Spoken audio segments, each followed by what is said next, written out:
Hello, we're the Brothers Mahoney. This is Michael, And I am James. and today we are discussing the newest Doctor Who story, While Blue Yonder. Written, of course, by Russell T Davies and being the second episode of the 2023 Passos. This came after the Star Beast, also written by Davies, I believe. This episode aired a few days back on December 2nd, 2023. It aired on the BBC, of course, in the United Kingdom, and everywhere else where it has it, I guess. It aired on Disney Plus, which is where my brother and I watched it. The plot of this very mysterious episode, because we really did not get out that much information about it beforehand, is as follows. That how this is malfunctioning after the events of the Star Beast, and the Doctor and Donna end up at the edge of the cosmos on an abandoned spaceship. However, it is not as abandoned as it first appears. Yeah, insofar as characters are concerned, it's pretty sparse. For most of the story, we really only have the Doctor and Donna dealing with the horrors they find on the spaceship, as such as we can call them horrors. But it's really focused purely on the Doctor and Donna. We have a few other people pop up, like the opening, which doesn't seem to me to be the best opening for this type of story. But we have the Doctor and Donna running into Isaac Newton. And it has a sort of, as you can imagine, just based on that description, it has sort of a light-hearted tone to it. Yeah, it's very farcical. Yeah, it's something that's not unlikely to see in Doctor Who. It just doesn't feel right for this type of story, especially with where they go. It's like they threw this in the beginning and it just completely switched tones, and it just feels sort of odd. It definitely didn't really feel consistent. I imagine there were reasons for it. I just have to admit that beginning didn't do a ton for me. No, I wasn't a huge fan of it either. I thought Dana's... I mean, of course, they did a whole callback where a companion wants to say something and the Doctor says, no, don't do that. Which, that was fine to see again. But I thought her joke, or attempted joke, because the Doctor kept trying to stop her, went on for a bit long. But I guess the one thing I might appreciate about it is that seemingly, I don't know, the episode acted like it. Dana just changed for out of history. There is no word gravity, now there's the word Mavity. So, apparently it's just now Mavity. Apparently, I haven't seen them, but apparently memes have been popping up. Like somebody mentions gravity, and somebody's like, "What's gravity?" And then they mention Mavity. So Yeah, I wouldn't be surprised actually if that wasn't carried on in the next episode either. At least one reference. I mean, if they're going to be tonally consistent, and see, the thing is, this is the type of thing that maybe it's too early in the episode to make these types of comparisons. But I think Chibnall would use this as a one-off joke. Parts of this beginning do seem kind of Chibnall-esque to me, which is a terrifying thought. But he would use it as a one-off joke, and I think that's the last we'd ever hear of it. In this one, it was brought up a couple of times. Donna later mentions when they're on a spaceship about Mavity, and the Doctor kind of does a double take. I don't know. It's not my favorite thing. It's not half as bad, I don't think, as what happened in, was it Survivors of the Flux? With the whole, there was a word written in a forest. Oh, well, I don't understand. To be fair, I don't think anything could be half as bad as what happened in Survivors of the Flux, but if any Flux fans want to try to explain that to us, by all means, please do, because I have on Reddit read like 5 or 6 paragraph essays trying to break it out down, and it still doesn't make sense to me. So yeah, the beginning, not my favorite, easily the weakest part of the episode for me. I don't think that's even a question. When the Doctor and Donna do pop up in this spaceship, they're on, like James said, it's after the events of the last episode in which Coffee spills into the TARDIS console and it just goes haywire. So TARDIS goes crazy, they wind up wherever the hell they are, this spaceship type thing. The TARDIS then, unfortunately for Donna and the Doctor, sort of disappears. Now, it would be entirely unfortunate if the Doctor hadn't also thrown his key into the keyhole on the TARDIS. Well, not so much the key, it was the sonic screwdriver. Yeah. The new one that he apparently picked up in the Liberation of the Daleks? Yeah, probably. I believe that's where he supposedly picked up that pretty OP screwdriver. But the TARDIS disappears, the Doctor's no way to retrieve it, and he comes to the conclusion that it's probably the HARDS, the Hostile Action Displacement System, which is something that's popped up a handful of times. It's, as you can imagine, it's popped up a bunch in books and audios. Yeah. But it also might be recognizable from the Crotons for any Patrick Troughton fans out there. And now I just saw this reference. It was apparently mentioned somewhere in Cold War. That's a 11th Doctor story I've seen just once that I can't remember a thing about, but I'll take the words for it. Oh, no, yeah, no, I remember that. I completely believe there's a monster there. It makes sense for the story. But yeah, it's sort of fun that they mention one of these TARDIS things again. I mean, there's so many of them throughout the years. Yeah, they get used once as a plot point, then completely forgotten. Yeah, and it's sort of nice to see them bring something like this back. Obviously, without it, there wouldn't really be much in the way of a story here because they could just leave. Of course, I don't really think that Doctor and Donna...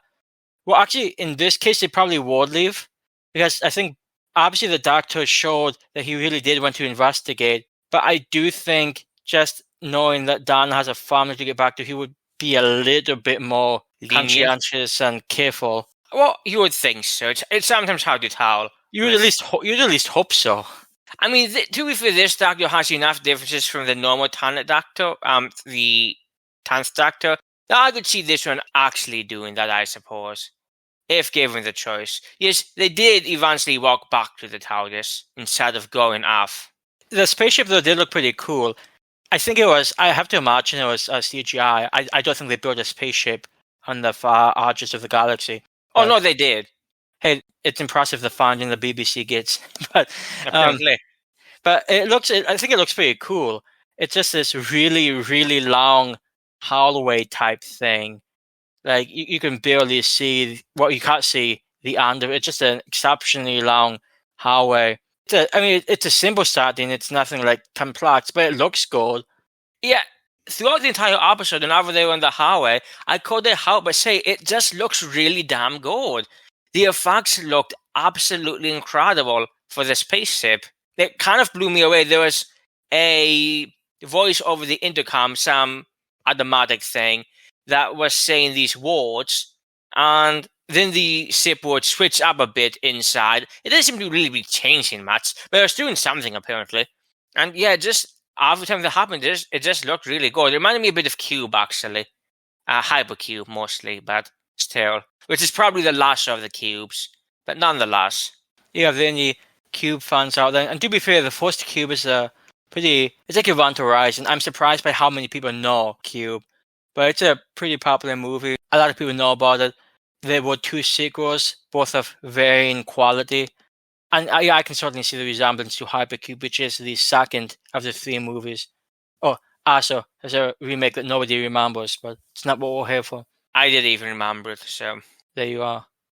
So the Doctor and Donna, since the TARDIS is run off, and before running off, it plays, I'm not familiar with it, an Air Force anthem? Yeah, I believe it's a U.S. Air Force anthem, which is commonly and widely known under the title War Blue Yonder, which I did not know on a side note until like 20 minutes ago. Yeah, no, I didn't know it either. I have no idea why Donna's primary school will be singing an American Air Force song, but I imagine there's a reason. I just have no idea.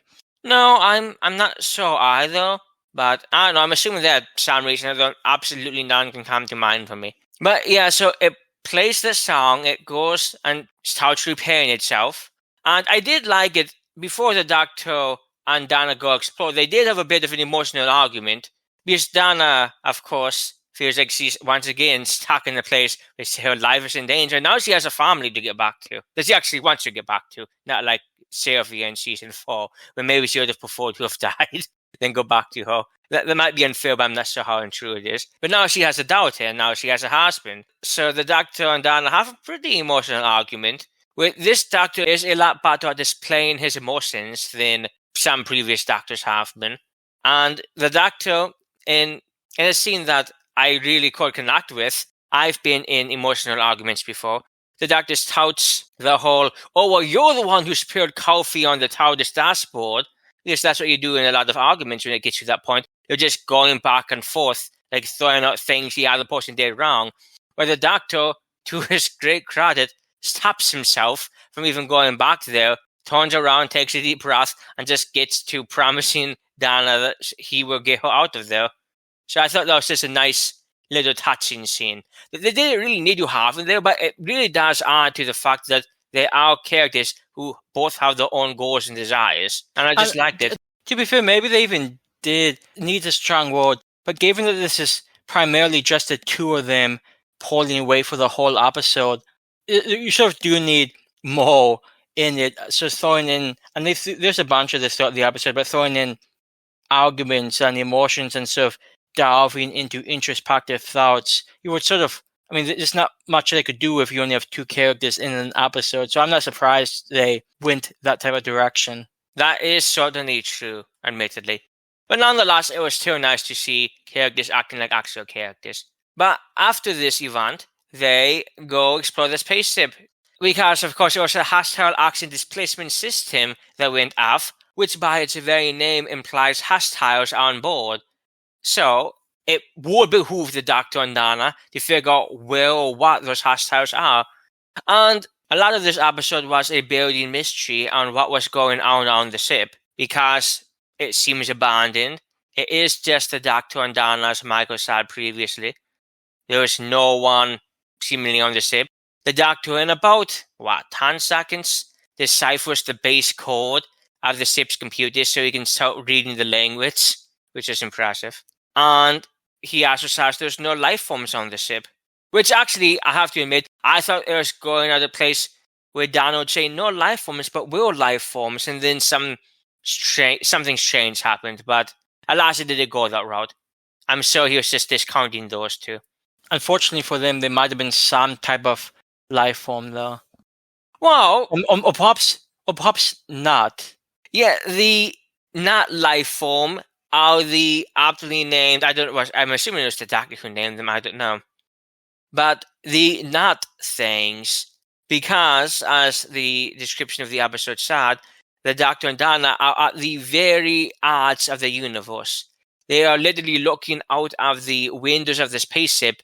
They don't even see stars. They just see a black nothingness, which is, it's just a cool concept. And the Doctor says that Earth humans of the 21st century don't even have the language to properly discuss this idea yet. And once they discover some random form of mathematics, I believe it was, then they'll be able to actually have conversations about it and understanding. But it's just so beyond their comprehension of the universe. And the Doctor mentions that it's the farthest out to the edge of the universe that he's ever been, which I know Russell T Davies probably wrote Utopia. I don't want to give him credit for it if he didn't. But that was the farthest the Doctor has ever been in the future. It's interesting then that this is another Russell T Davies episode, and it's the farthest he's ever been in a physical space, while still being technically in the universe. Although, I do wonder, given that this last physical space, if it's actually true. I mean, it would certainly be true for this iteration of the universe. Sure, but who's to say he did go out further before? But well, maybe he went out further before. But he was further from the edge of the universe, because there was more universe back then. Exactly. No, that's the thing. Because there have been, at least to my recollection, there have been 2 universe-destroyed events in Doctor Who canon. This sounds like some science thing. There's the Legopolis incident, and there was the Flux incident, which this episode canonizes. I know some fans wanted them to completely ignore all of it, which I understand the desire to do, but I never thought Russell T Davies would actually do that. I think at best people were expecting him just to ignore it, but yes, I think it's a good idea though to sort of canonize it. I mean, it was canon before it happened, so I mean, people may not have liked it, but it was canon. Timeless children, timeless child, that stuff is canon. It's shit, but it's canon. So I think people just have to accept that and move on, and just hope they can do better in the future, making things work. And that's the thing, that Russell T Davies, in this episode, did more with both concepts than Chibnall even attempted, frankly. At least that's how it seems to me. Again, I'm sorry for Chibnall fans, but the writing quality is really not all that comparable. In just one emotional discussion the Doctor has later in this episode, we see that he feels a lot of remorse for what happened during the Flux incident because, of course, the Doctor blames himself. Because, of course, the Doctor would. Why would he? And it was nice because it also was at 50% of the universe, 60%? I think it's at 50%. Yeah, I think 50 sounds right. Because Flux was so confusing, there were disputes in the fandom for months what the actual results were. Some people were saying, no, the universe is just fine, nothing happened to it. And that's why it wasn't mentioned in the latest passos. Because the universe is fine. It mentioned in episode 4 or 5 of Flux that they destroy the universe, then they bring it back, and then they destroy it again. And everything was just tapped when the universe was fine. Other people were saying, no, the universe was completely destroyed, 90% of it's gone, there's only 10% left. Russell T Davies, I guess, takes the midpoint and says, no, 50% of the universe is just gone. And unlike Chibnall, I'm actually going to talk about that. I'm not going to just do it and then not mention it, because that would be lazy writing. He doesn't say that part, but frankly, he should. But I think he's friendly with Chibnall, that's the problem. So it is nice to have an actual concrete answer on what the end result of Flux was. Now, I still don't understand any of the time stuff in Flux, and this episode didn't touch on it. Donna didn't mention any Centaurian invasion that might have happened. So, To be fair, she would have known about it. You're right, Donna would have known, but perhaps Rose and Sylvia, they would have. Something would have come up. Oh, did you stop that? But no, of course. An entire Centaurian invasion of Earth doesn't even get a mention. Because, again, I don't know what happens in Flux. I do not understand what happens. But luckily, that's not a conversation for another couple of years. So this is true. But just thinking about it annoys the hell out of me because that story was incomprehensible. But what is comprehensible is that Russell T Davies is about to write than Chibnall. He makes emotional connections to the events in a very emotionless storyline like Flux. And he's actually able to play off of it in a very good way. And I just thought it worked pretty well. But the not thing, we got off on a tangent. The point is, they are the odds of the universe, the odds of the known universe. The Doctor has not been this far before, according to him. And there are things on this ship that seemingly came from outside the known universe. So outside the universe, they don't have comprehension of physical form. They don't understand shapes. They don't understand, well, of course, they don't understand human beings. They're just these entities that slowly give themselves form by copying the people around them. yeah, I think it's fair to say the kids would call them creepy AF. And I think they will. I think, one, I kind of caught something was up because the Doctor has Donna fixing some dials in one part of the spaceship. And then he goes to another part to fix something else, just to try to get the spaceship running so they could more understand what they were dealing with. And that makes sense. It's just like the Doctor to kind of ignore a creepy situation. Even though, as the Doctor points out, it does say there's no life forms besides us. And the Doctor does kind of throw Donna for a second, then accidentally gets poisoned, which is kind of a dick move. Completely unexpected and kind of hilarious, admittedly. At least from my point of view. But then, once the Doctor leaves, the Doctor walks back in and talks to Donna and seems very different, or at least slightly off in discussion with Donna, but Donna doesn't really notice. She's just distracted because she's doing what the Doctor told her to do. And then it's great. We see the Doctor doing what he was fixing, and then Donna walks in, who also seems a bit off, but again, the Doctor's just focusing on what he's doing. And it led to this, I don't know, the entire tone of it was completely creepy to me. Because we don't quite know what's up yet. We don't have the knowledge that these are things from outside the universe quite yet. Both of them say at one point, my arms are too long. And Donna thinks it's a reference to the regeneration that had happened previously for the Doctor. So she just kind of, oh, your arms are too long. And when the Doctor realizes that Donna saw that the actual Doctor in the other room, then takes a look at her, and then we have the sat move out, and both of Donna's arms, I forget what it's sort for Donna point of view. We need to stop calling these things Donna. The not thing Donna. I don't know, we need to find a way to talk about them where it's not too confusing. But I think her arms are literally trailing on the floor if I'm not mistaken. Either way, something was way wrong with her arms. And when it came to the not thing doctor that Donna sees, his arms are way out of proportion. I think they were like massive, kind of like gorilla arms. They were also hanging on the floor. Because again, they don't have concept of physical shape. And apparently hands are very hard to get right. So I don't know, I thought the entire scene was a nice, creepy payoff to that setup.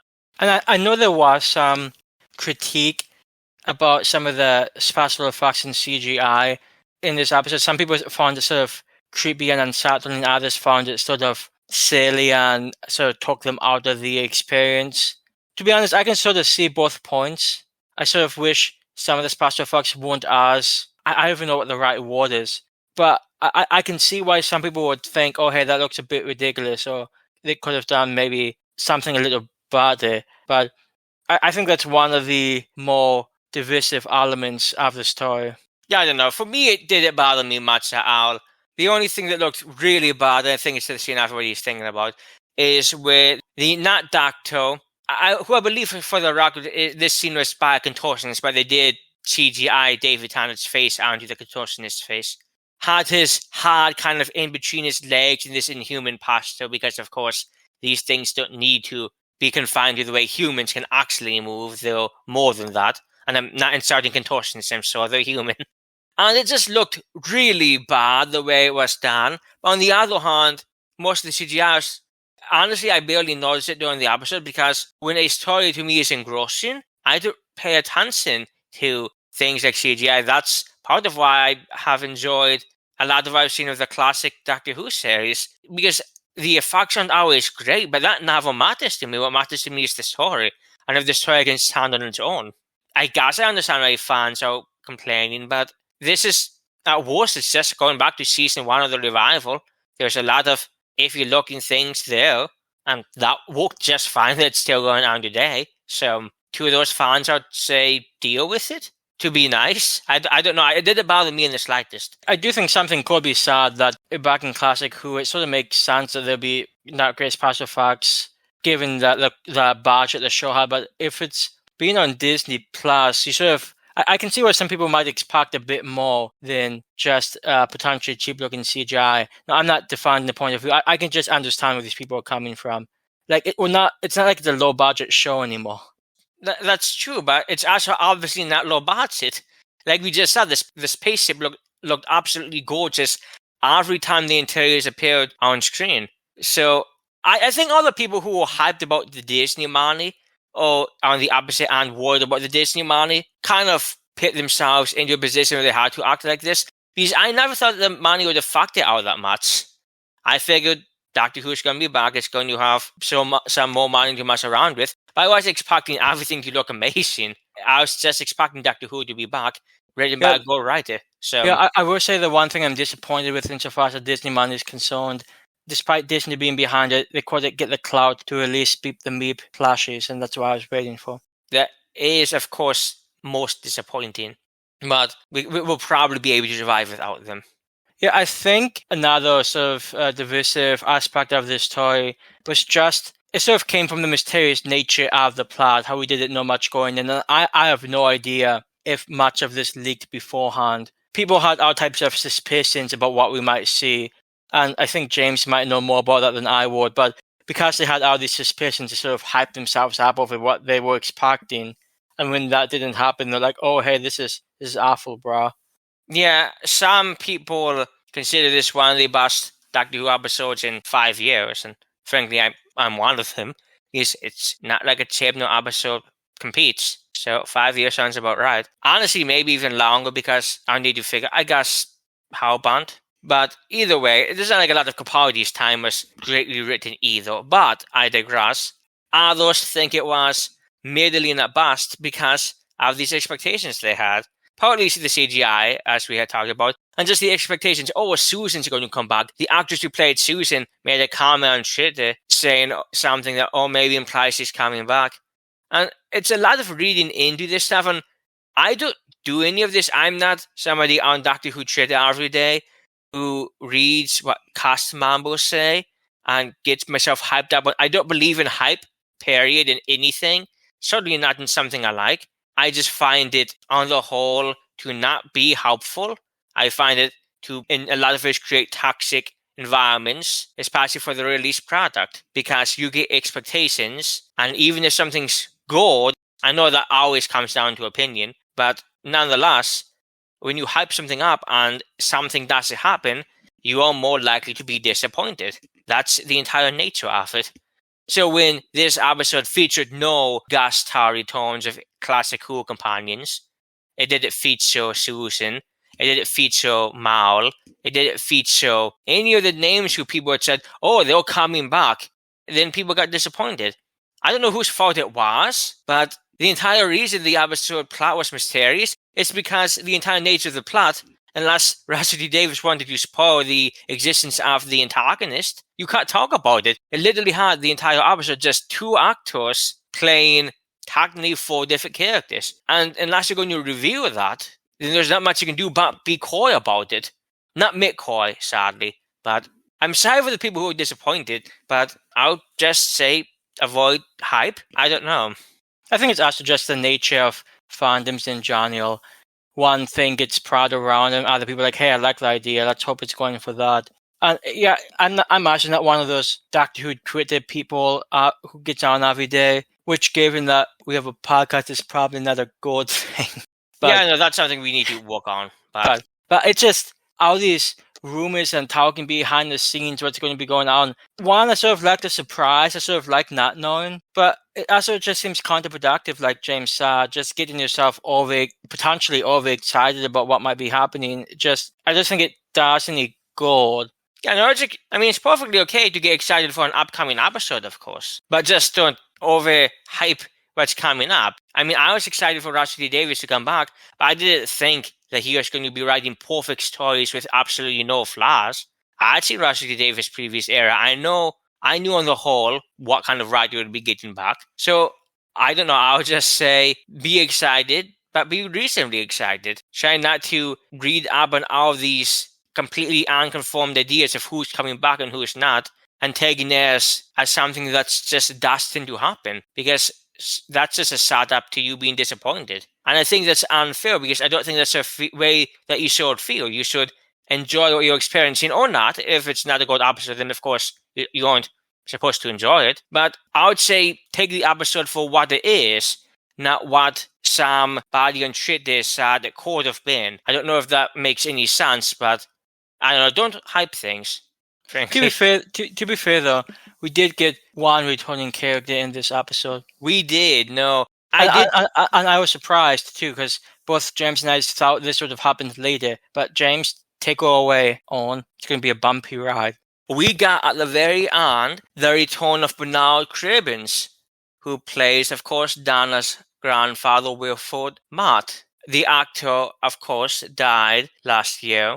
We knew that he had gotten filming in, that he had been seen on set. So we knew it was likely there were some scenes with him. And we see at least, I don't know, there have been some reports that this is the only scene he's in, that he wasn't able to film anymore. Maybe even Russell T Davies said that on the podcast they're doing. And that very well might be true. I don't know how that's going to work with the end of this episode and how it's going to tie into the beginning of next episode. But either way, if that's true, that's fine. I mean, I can't complain that a 90-plus-year-old guy wasn't able to film more scenes than just one. And I know that some people, I completely believe it, cried when they saw him come on screen, because it was completely unexpected. I mean, there was kind of a setup idea that Donna had mentioned earlier on in the episode, but I was expecting him to show up at the end of this episode. I mean, I didn't cry or anything, but it was just a really nice moment to see Wilfred again. Because he was always such... I don't know why I like him so much as a character, but I always did like seeing him in season 4 and seeing him, of course, in the end of time. He might be one of the best things about it. Yeah, I like seeing him too. He is, and you probably saw this in the pictures too of him on the side, but he's in a wheelchair. The Doctor embraces him. It's a nice thing. They share a bit of dialogue together. And I didn't expect it either. I didn't know where this episode was exactly going to end. So I think that's partially, it didn't feel out of place. It just felt unexpected. I thought they were going to save that for something else. But yeah, it just happens at the end of this one. And it was nice to see.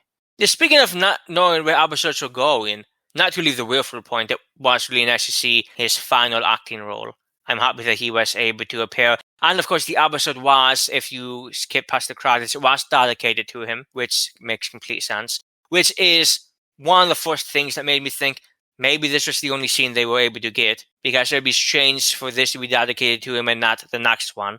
But there was a scene near the end, and I don't know how much, Michael, you wanted to talk about this, but where the Doctor is in the TARDIS, of course it comes back. Things are work out in the end, as it does. Some pretty fun things happen in between, but we don't need to talk scene by scene. It saves us time and it saves you time. But the Doctor's in the TARDIS, and there are two Donnas in front of him, and he decides to save one, well, as he would, except he saves the wrong one. And so that was a bit of a mistake. And there's this very interesting scene where Donna screams, "No, you took the wrong one," or "You picked the wrong one."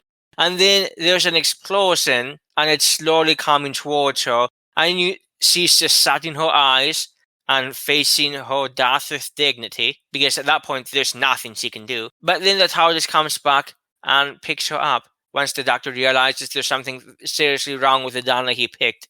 It's a good thing it didn't take him long. Now, on one hand, it's a time machine, so maybe he could have gone on for years and then figured out, oh, this is the wrong Donna, and then went back to the exact moment and saved her. But time doesn't seem to quite work that way. At least when the plot doesn't want it to.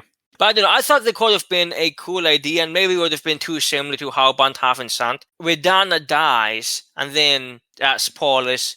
I know we talked about that we don't love spoilers, but this one is pretty hard to avoid.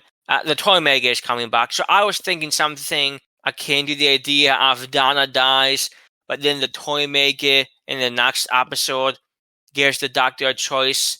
I can somehow resurrect to save Donna, to bring her back to her family, if something. I wasn't sure the other option could be. But because the Toymaker likes to play games and he's celestial and that nature, I thought, oh, that would be kind of cool. But no, they kind of very quickly resolved that idea, which is completely fine. It worked out just as well this way. But just for a second, I was thinking, oh, that would be an interesting plot point if. But no, that never did come to pass. Yeah, there's a lot about Wild Blue Yonder to sort of take in. It's a very oppressive, sort of claustrophobic episode. A very small cast with... It's basically just David Tennant and Catherine Tate and some, you could call them, I guess, quote-unquote, evil doppelgangers. And it leads to some fun stuff, some really good conversations, some good emotional material. And I do think that's certainly the strong suit of the episode. I think it's a pretty decent episode. I wasn't, like, blown away by it. And I'm not sure, to be honest, I'd probably say this is a bit better than the Star Beast, but I wouldn't say it's, like, a lot better than the Star Beast. I think both were solid, but not amazing. And I know some people like this episode a lot. I saw someone just gave this, like, a 10 out of 10. And I thought it was decent, but I didn't think it was that good. But then again, I've only seen it once. So who's to say how things might change in the future? But I thought it was a decent episode. And I think people who enjoy Doctor Who would certainly enjoy this, but I wasn't necessarily blown away myself. I don't know. Maybe it's been so long since there's been a Doctor Who episode I really liked. I did end up giving this a 9 out of 10 because it was completely a solid episode that had good, on the whole, good scenery. Some questionable facts, but had some really good moments. It actually did something with the whole Flux storyline, which was more than Chibnall had done. I don't know, it just worked really well to me. We got to see Wilfred again. We got a fun... I'm not sure if it's going to amount to the return of the Toymaker. Maybe it's just going to be amounting to something Gatwa will have to deal with, which is perfectly fine setup. But there was a scene where, to delay the nut things, the Doctor just picked some random superstition about, was it South? Yeah, I think it was crossing South and you can't cross without counting it. I forget the specifics, but that was the basics. Yes, just to delay them so he would have time to think, as the Doctor does. Then at the end of the episode, he does say, I wish I had it done that, and then implying that the phrasing was so ominous that not announcing, but introducing superstition to the odds of the universe could have ill effects. Or something along those lines, I don't know. I don't know if it's going to lead into Toymaker, if it's going to lead into something in the next season, or maybe nothing. I don't know. Either way, I thought it was ominously phrased, and I really liked it. Yeah, I think the quote is, and it's not so much I think as I'm looking at a transcript right now. Well, that works. It's not my super memory, guys. It's just just me, bro. But, quote, I evoked a superstition at the arch of the universe, where the walls are thin and all things are possible. Just got this feeling. Yeah, I mean, if that doesn't make you wonder, ooh, what's that, then I don't know what will. Now, granted, we never have gotten the Ministry of War that was set up in Under the Lake, but this is even more exciting than any Ministry of War could be. But I don't know. I thought that was a great line. On the whole, I really did like this episode a lot. I will say it's been one of my favorite Doctor Who episodes in the last, I would say, easily 5 years. It is, I think, better than its hobbies. There's no cute creatures like Beep the Meep, so that is maybe where my last point went. But no, I thought it was a very solid, very good episode. And it was an episode that I liked so much, I almost wanted to rewatch it right after we had finished the first time, which I almost never do with almost anything. Not just Doctor Who, but any type of media.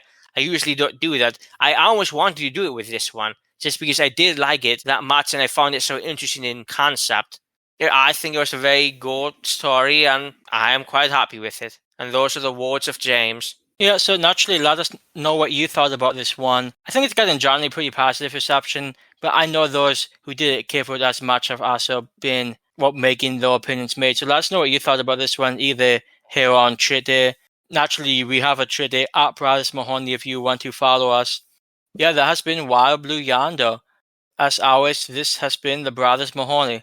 I'm Michael. And I am James. And we hope you enjoyed and you have a nice night.